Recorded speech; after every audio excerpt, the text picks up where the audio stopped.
So what I found over my years was there's an older version of Ayurveda. There's a few older versions that are kept by yogins, tantric yogins, and that's yoga-sized. They can't carry around 500 herbs.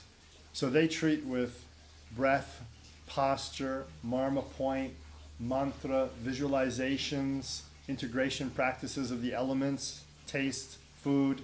They treat like this. And you see it's an older form. Older here means more in touch with nature. And I use the word primal Ayurveda now because most Westerners know about primal diet, primal way of life. You know what I'm talking about? Your hunter-gatherer kind of idea. There was more of that in the original Ayurveda.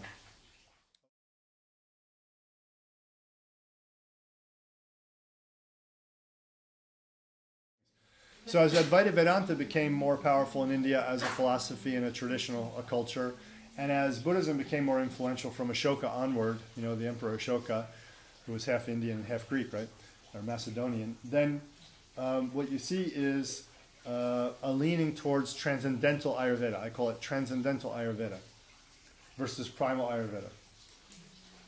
And we're going to make that distinction. It's important to remember because you're not going to see, you're going to see in general principle, the things I'm teaching you are going to be the same as in Ayurveda everywhere. Vada's Vada, Pitta's Pitta, Kappa's Kappa. But how it comes down to application in the world and interpretation makes all the difference. And I'm just going to tell you up front that the transcendental Ayurveda gets you ungrounded, usually raises your Vada, and moves you towards a transcendental view eventually in your biochemistry and your mind.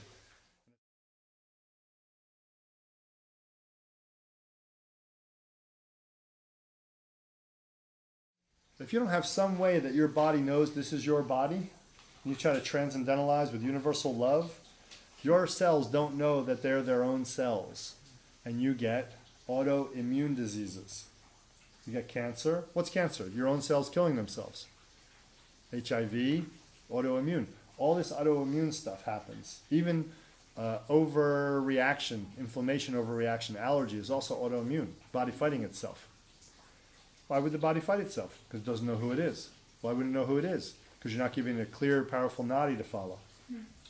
Now, it could be that you have a religion, like Theravada Hinayana Buddhism, or Advaita Vedanta, or Patanjali's, etc., that says everything of this world is useless.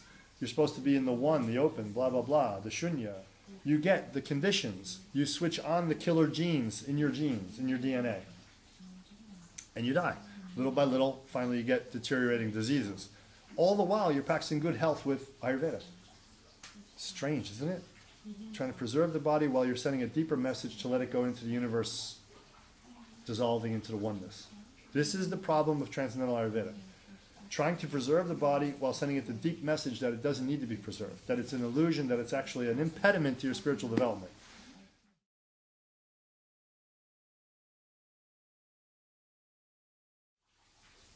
So we're going back to the roots, we're going Tantric Ayurveda, and you're going to find it a lot better. More real, basically, it's more real.